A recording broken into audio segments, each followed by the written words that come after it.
Hello everyone, welcome to Spectra Education and myself Dr. Rajesh Sarpanja. Basically we are going to discussing about the engineering physics and today's topic is introduction to crystal structure. मतलब ये जो topic है ना वो solid state physics के अंदर है। Engineering physics course के अंदर फिजिक्स का बहुत सारे टॉपिक्स हैं, उनमें से एक टॉपिक है solid state physics. Solid state physics के अंदर जो पहला चैप्टर वो है crystal structure. So let's move to directly the topic. So first starts with the periodic table. Periodic table सभी को याद है, क्लास 11th 12th से पढ़ के आ रहे हो। इन पीरियोडिक टेबल के अंदर जो एलिमेंट्स होते हैं, कितने एलिमेंट होते हैं? 118 एलिमेंट्स होता है ना। और इन 118 एलिमेंट्स के अंदर जो 94 एलिमेंट्स बेसिकली नेचुरल एलिमेंट्स जो नेचर ने खुद बनाई, एंड 24 आर सिंथेटिक एलिमेंट्स जो कि ह्यूमन ने लैबोरेटरी के अंदर क्रिएट किया है। इन 118 एलिमेंट्स के अंदर do you know how many are in solid form? कितने होते हैं सॉलिड स्टेट में? It is about 105 elements, these are in solid form. Second आते हैं कि भाई लिक्विड फॉर्म में कितने होते हैं? लिक्विड फॉर्म में दो ही होते हैं इन नेचुरल टेम्परेचर एंड प्रेशर में। एक होता है कि मरकरी एंड दूसरा ब्रोमीन। गैस फॉर्म में कितने होते हैं? It is about 11 elements are in gaseous states. So if you observe carefully, अच्छी तरह से अगर देखोगे तो तुम्हें दिखने को मिलेगा कि there are most of the materials are in solid form. That means nature somehow likes the solid forms, है कि नहीं? और भी इंटरेस्टिंग चीज है क्या कि इन almost solid materials are in crystal form. किस फॉर्म में होते हैं? Crystal forms. तो हम लोग कह सकते हैं कि नेचर लाइक्स क्रिस्टलिनिटी। अब नेचर को ये क्रिस्टल्स पसंद क्यों है? क्योंकि it completely depends on the special structure of crystalline materials. Crystalline materials की स्ट्रक्चर की वजह से, जो हम लोग आगे जाके और इन डिटेल्स डिस्कस करेंगे, क्रिस्टल्स की जो स्ट्रक्चर होता है, due to their structures they are very stable. अब स्टेबल क्यों होते हैं? क्योंकि क्रिस्टल्स की स्ट्रक्चर की वजह से इनका जो एनर्जी होता है ना, पोटेंशियल एनर्जी खास करके, दिस इज मिनिमम होते हैं। और as you all know that each living and non living elements of this universe wants to be in its minimum potential energy. तो क्रिस्टल्स की एनर्जी मिनिमम है, तो नेचर को इसलिए क्रिस्टल स्ट्रक्चर पसंद है। अब आते हैं कि कोई भी फिजिसिस्ट या मटेरियल साइंटिस्ट या engineer, they are very much interested about the material properties. अब मटेरियल प्रॉपर्टीज का मतलब क्या है? देखो, हमारे आसपास बहुत सारे मटेरियल्स होते हैं ना, जैसे some of them are metals. जैसे एग्जांपल क्या होगा? Copper, silver, gold, tungsten, platinum, all are metals. कुछ कुछ मटेरियल्स ऐसे होते हैं कि जैसे मान लो कि aluminium oxide, silicon dioxide, most of the oxide, most of the nitrides, ये दूसरे काइंड ऑफ मटेरियल्स होते हैं। तीसरे काइंड ऑफ मटेरियल्स क्या होते हैं? जैसे सिलिकॉन हो गया, जर्मेनियम, और भी मटेरियल्स होते हैं जैसे वुड, प्लास्टिक एटसेट्रा। अब देखो, in daily life this materials are used for our different purposes, है कि नहीं? जैसे मान लो कि अगर तुम्हें गुड कंडक्टर्स चाहिए इलेक्ट्रिसिटी का, we will go for either copper और एल्यूमिनियम और सम एलॉयज। अगर हमें इंसुलेटर चाहिए, so definitely we will go for aluminum oxide, silicon dioxide, etc. In our this modern age, which is also known as the silicon age, जहां almost all electronic components as a base material they are using the silicon. ये silicon and germanium क्या होते हैं? These are the semiconductors. और देखो ये would, plastic, ये बिल्कुल ही इलेक्ट्रिसिटी के कंडक्टर नहीं होते इन जनरल, तो ये सब होता है कि इंसुलेटर। इनमें से कोई कोई मटेरियल्स हीट को बहुत अच्छे से कंडक्ट करते हैं, कोई कोई मटेरियल हीट को रिस्ट्रिक्ट करते हैं। So based on our different purposes we must have to know about the properties of different materials. Materials properties को कुल मिला के 7 डिफरेंट कैटेगरी में डिवाइड किया हुआ है। एक होता है कोई भी मटेरियल्स के मैकेनिकल प्रॉपर्टी। मैकेनिकल प्रॉपर्टी मतलब वो मटेरियल हार्ड है कि सॉफ्ट है, उनका जो rigidity modulus, Young modulus, elasticity किस तरह की है, we must need to know, क्योंकि हमें वो मटेरियल यूज करना है अकॉर्डिंग टू आवर रिक्वायरमेंट। फिर हम लोग जांच करते हैं कि कोई कोई मटेरियल का ऑप्टिकल प्रॉपर्टीज, जैसे मान लो कि तुम्हारे घर के अंदर विंडो में कोई ट्रांसपेरेंट मटेरियल चाहिए लाइट आने के लिए, तो तुम थोड़ी वुड यूज करोगे ना। What you will use here? You will use here glass. अगर ये प्रॉपर्टी मालूम नहीं होते तो हमारा काम भी नहीं होता। तो optical properties are also need to know for materials, क्योंकि कोई कोई मटेरियल लाइट को इजीली ट्रांसफर करते हैं और light can easily pass through that materials. We can say some materials होते हैं कि लाइट को रिस्ट्रिक्ट करते हैं पास होने के लिए। दोनों ही material for different purpose are very useful. तीसरा जो मटेरियल प्रॉपर्टीज होता है केमिकल प्रॉपर्टीज। केमिकल प्रॉपर्टीज में क्या दिखा जाता है कि मटेरियल केमिकली रिएक्टिव और नॉन रिएक्टिव है कि नहीं। चौथा है इलेक्ट्रिकल प्रॉपर्टी, भाई ये मटेरियल कंडक्टर है कि नहीं। फिर थर्मल प्रॉपर्टी भी दिखा जाता है कि जैसे मान लो कि थर्मोफ्लक्स हमें डिजाइन करना है, तो थर्मोफ्लक्स में क्या है, जो अंदर वाला हीट है वो बाहर रेडिएट नहीं होना चाहिए, तो हमें जो इस मटेरियल से ये बनाना पड़ेगा, this must be thermally insulated materials, and for that we need to know the thermal properties of different materials. फिर हम लोग चेक करते हैं कि कोई कोई मटेरियल के मैग्नेटिक प्रॉपर्टीज दिखाते हैं, फिजिकल प्रॉपर्टीज, उसका शेप, साइज किस तरह की है। So all this properties are need to know for a given material to make it very useful for our daily life. अब देखो कि ये डिफरेंट मटेरियल, जैसे कॉपर का जो प्रॉपर्टी है वो तो एल्यूमिनियम ऑक्साइड का प्रॉपर्टी नहीं है, वो वुड का भी प्रॉपर्टी नहीं है। तो डिफरेंट मटेरियल्स की डिफरेंट प्रॉपर्टी की रीजन क्या है? Basically their different appearance hides in their internal structure. ये अंदर की बात है, इंटरनल स्ट्रक्चर के हिसाब से different materials showing their different properties. अब चलो, क्योंकि हम लोग सॉलिड स्टेट फिजिक्स पढ़ने जा रहे हैं ना, तो let's classify all the solid materials. Basically it is classified in 2 categories, one is crystal and the second one is amorphous। Crystal के अंदर 2 टाइप का क्रिस्टल्स होते हैं। ये जो पहले वाला है ना, इसको अच्छी तरह से ऑब्जर्व करो। You will find through out the material, ये कंप्लीट मटेरियल है, ये क्या है, मटेरियल, कोई भी material, and in this material you will find one type of pattern। देखो ये एटम बिल्कुल एक ही टाइप का पैटर्न कंटिन्यू कर रहा है throughout this structure. This type of crystals are known as single crystals. क्या कहते हैं इसको? इसको कहते हैं कि single crystals. There are another type of crystals. If you observe the whole crystal material, you will not find a specific pattern। यहां पे क्या देखने को नहीं मिलेगा? Specific pattern।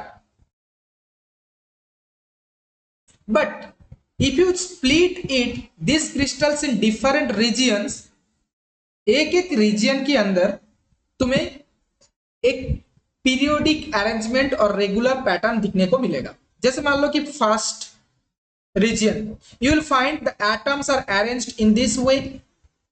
Then consider the second region. Here atoms, they are regularly arranged in this region too.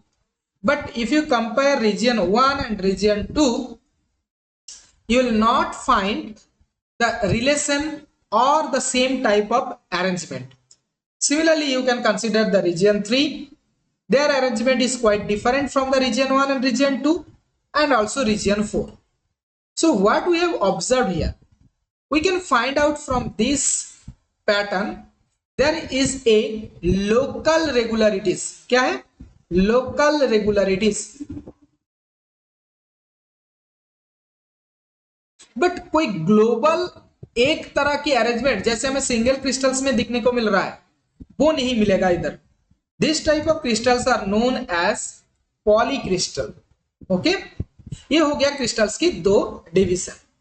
अब आते हैं कि सॉलिड का जो तीसरा डिवीजन, इसको कहते हैं कि एमोर्फस मटेरियल. एमोर्फस मटेरियल्स में क्या होता है? There is no regular arrangement among the atoms. Atom के बीच में कोई रेगुलर अरेंजमेंट है ही नहीं. They are not discipline, they are randomly arranged and this type of materials are known as the amorphous materials. Best example क्या है? Glass है एमोर्फस मटेरियल. ठीक है. अब आते हैं कि क्रिस्टलाइन्स मटेरियल्स कैसे बनते हैं. तो मैं पैटर्न दिखा रहा हूं. पहले एक पैटर्न जो कि एक एरे ऑफ पॉइंट्स, यहां पे तुम्हें देखने को मिल रहा है कि this is array, sorry, this is array of points.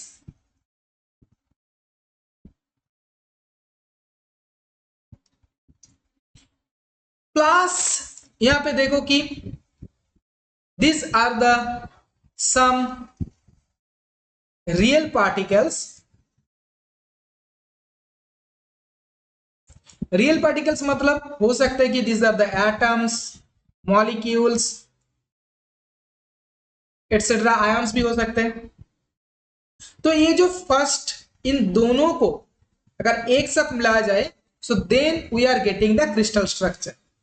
So in your exam sometimes it is asked कि lattice plus basis is equal to crystal structure, justify your answer. मतलब क्या? देखो, ये जो फर्स्ट जो हमें दिखने को मिल रहा है ना एरे ऑफ पॉइंट्स, इसको कहते हैं कि लैटिस. क्या कहते हैं? This structure, this whole structure is known as lattice structure. तो lattice is a complete mathematical term. क्या है ये? Mathematical term. Lattice means array of points. फिर आता है कि बेसिस. बेसिस क्या है? Basis means the real particles, that means may be atoms, molecules और आयंस, कोई भी real particles, these are known as the basis. अब क्रिस्टल स्ट्रक्चर में क्या है? The particles are periodically arranged. ये होता है क्रिस्टल स्ट्रक्चर. तो क्रिस्टल स्ट्रक्चर बनाने के लिए we can take any atom from here and placed it here. So if we pluck any atom and placed at each and every lattice point in this frame, then generally we get this crystal structure. तो crystal structure बनाने के लिए एक frame चाहिए जो कि lattice वाला frame है. और लैटिस, एक एक लैटिस पॉइंट के ऊपर अगर हमने एक एक एटम्स रखा, so then we get the crystal structure. So that's why it is stated as lattice plus basis is equal to crystal structure. Now आते हैं कि यूनिट सेल के बारे में. तो मान लो कि this total is a crystal structure, crystal, okay, or these blue dots are atoms. You can see clearly कि these atoms are regularly or periodically arranged. Now I can choose an element or cell. For example, I have chosen this square cell and if I repeat this one, क्या करेंगे इसको repeat in this way, if I repeat that one, इसी square cell को देखो मैंने repeat करते जा रहा हूं along this row direction and also along the column direction. So if we repeat this unit, this cell, then we can generate or create whole structure, है कि नहीं? इसी एलिमेंट को रिपीट करते हुए, जैसे if I repeat along this direction, I can repeat more, I can repeat more along this direction. तो इसको अगर पूरा रिपीट करेंगे ना, so then I can create the whole structure. So in a word we can say this cell is the building block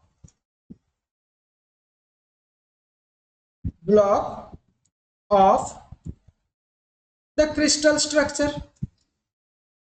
That's why this cell is known as unit cell. Okay, now the second question is choice of unit cell is unique or not. मतलब ये जो crystal structure है ना, ये जो total crystal है, तो क्या एक ही टाइप का unit cell is possible? For example we have chosen this square type and we have seen कि if we repeat that one we can generate और create whole crystal, right? So that means this square element is a unit cell. अब question है क्या ये square unit cell he only one choice? No. If we choose another geometric shape, for example if we choose this parallelogram and if we repeat that one, इसको भी repeat करते जाओ, देखो you can create the whole structure, you can create the whole structure. मतलब क्या है? मतलब है कि ये भी यूनिट सेल हो सकते है कि नहीं? Very good. अब चलो और भी देखते हैं क्या ये दोनों पॉसिबिलिटीज है. We can choose another geometric shape. इस शेप में क्या है? चार कॉर्नर्स पे चार एटम है और बीच में भी एक एटम है. चलो इसको भी रिपीट करके देख लेते हैं. इसको भी अगर हम रिपीट करते हैं so then we can generate the whole crystal structure. मतलब this is also a unit cell, right? Very good. Okay, और भी पॉसिबिलिटीज है क्या? चलो देख लेते हैं. हाँ, देयर इज अनदर पॉसिबिलिटी. इसको भी रिपीट करो. ये भी रिपीट करने से we can generate the whole structure, right? So what we can conclude from this discussion? We have seen that for a given crystal structure, for a given crystal, there are several different unit cells. That means choice of unit cell is not unique. But just observe these unit cells carefully. Let's say this is the type 1 unit cell, this is the type 2 unit cell, this is 3 and this is the 4. Now observe carefully this 1 and 2. Is there any similarity between these two shapes?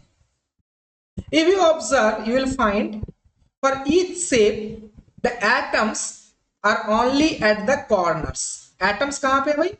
सिर्फ corners पे है ना? So this type of unit cells are known as primitive unit cell. तो primitive unit cell की definition क्या है? Particles, basically यहाँ पे atoms मैंने लिया. So atoms are only at the corners of the unit cell, right? Now observe this type 3 and type 4 में.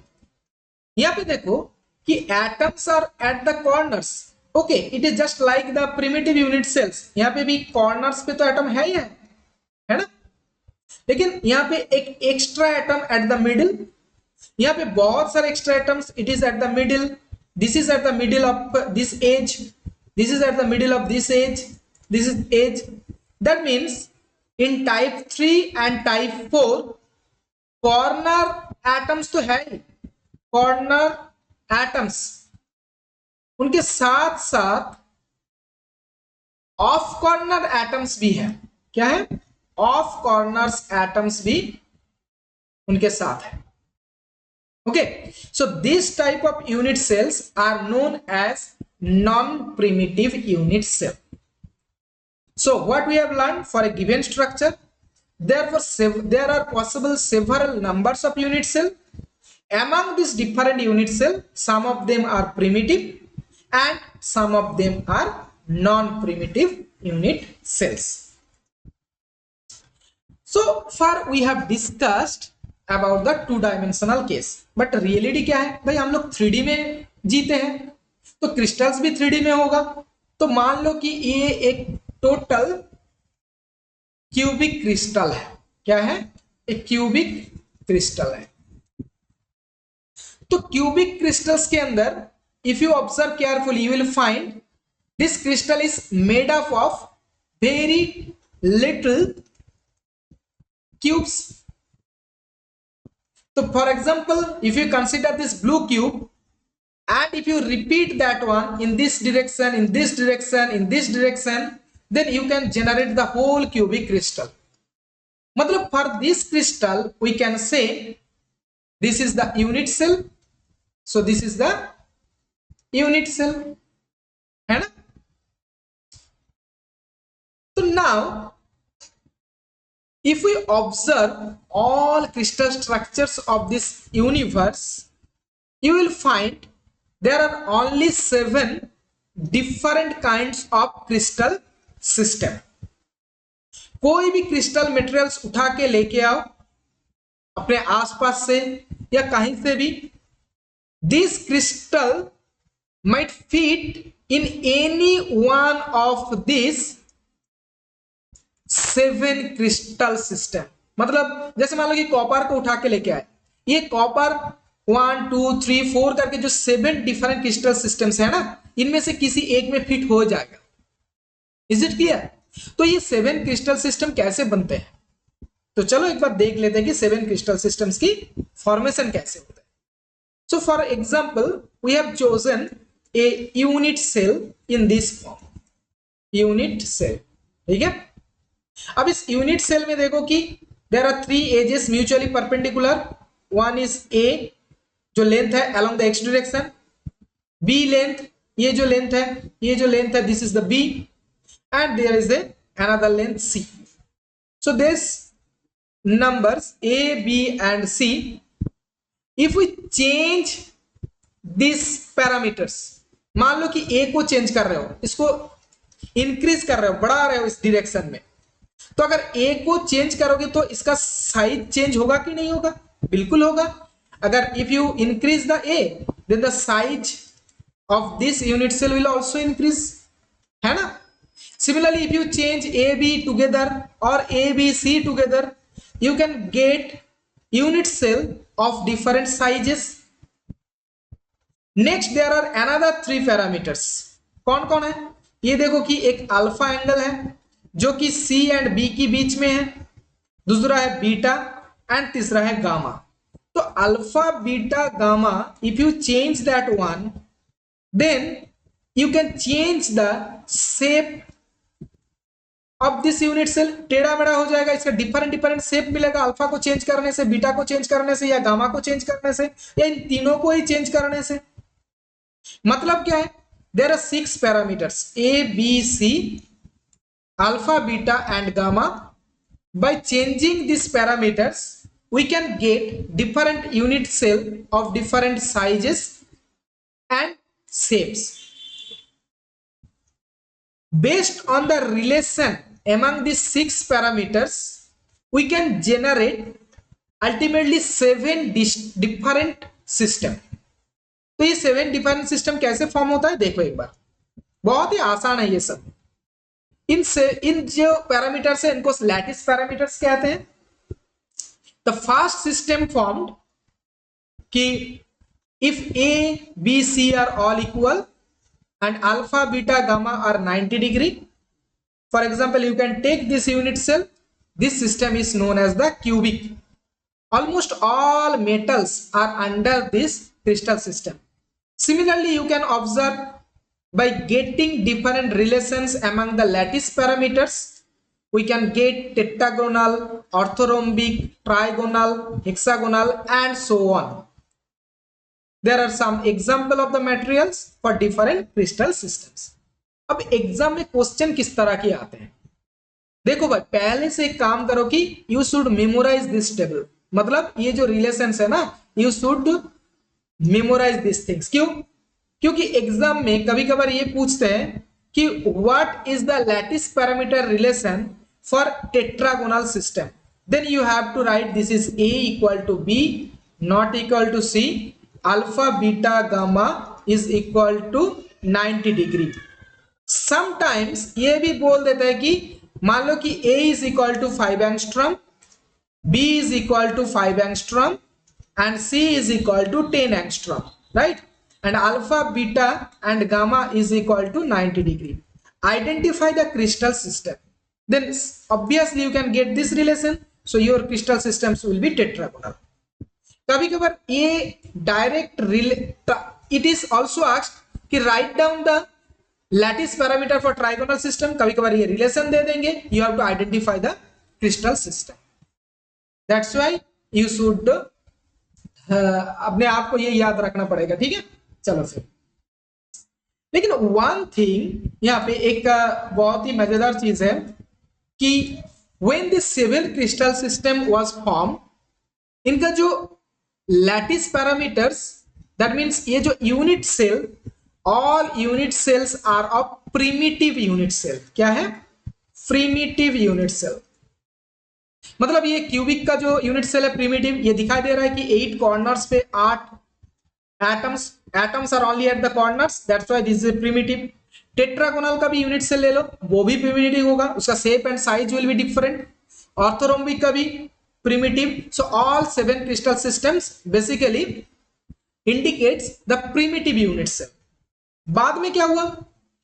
French mathematician Brevis, खास करके ब्रैविस का जो दिया हुआ है वो हम लोग आज की डेट में कंसीडर करते हैं, लेकिन बहुत सारे लोगों ने 100 साल से ज्यादा रिसर्च करके they try to find out which is one conventional, which may be convenient to use to analyse any crystal structure.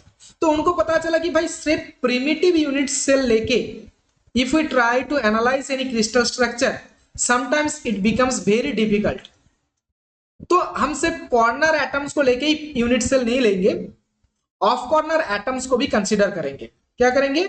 Of corner atoms, मतलब नॉन प्रिमिटिव यूनिट सेल को भी कंसीडर करेंगे। तो फ्रेंच मैथमेटिशियन ब्रैविस ने क्या दिखाया? उन्होंने बोला कि ये जो 7 क्रिस्टल सिस्टम है ना, क्यूबिक से लेके टेट्रागोनल, ऑर्थोरोम्बिक, ये crystal system can be divided maximum 4 subsystem, 1 2 3 4 maximum. मतलब क्यूबिक का 3 सबसिस्टम बनेगा, मैं दिखाऊंगा अभी। टेट्रागोनल ये शायद 1 सबसिस्टम बने, ऑर्थोरोम्बिक का 4 सबसिस्टम बन जाएगा। Okay, so let's try to find out how this subsystems are form. He has taken primitive cell as a simple structure. There is a body centered unit cell. This is non-primitive because at the center there is an extra atom. Face centered, this is non-primitive unit cell. Each face contains extra atoms, right? And also base centered. Base centered में क्या होता है?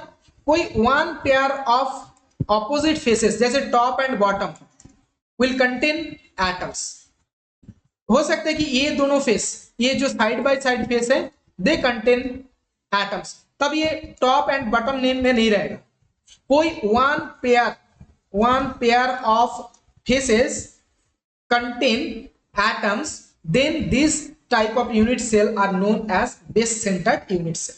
तो Bravais ने consider किया है कि there are 4 different unit cells are possible for a given structure, and based on these maximum four subsystems, cubic system must have three subsystems. Simple cubic is possible, body centered is possible, face centered is possible. So cubic में तीन subsystem, tetragonal में दो subsystem is possible, orthorhombic में चार subsystem is possible, trigonal में one, hexagonal में one, monoclinic में दो एंड ट्राइक्लिक में one.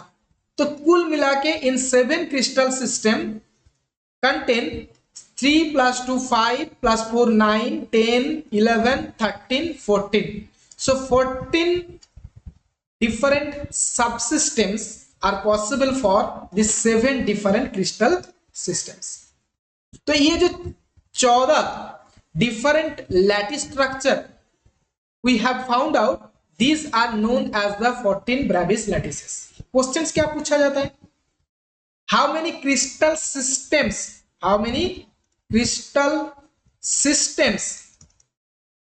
are there in crystallography? When crystal systems के बारे में पूछते हैं ना, तो then this is the 7 crystal system.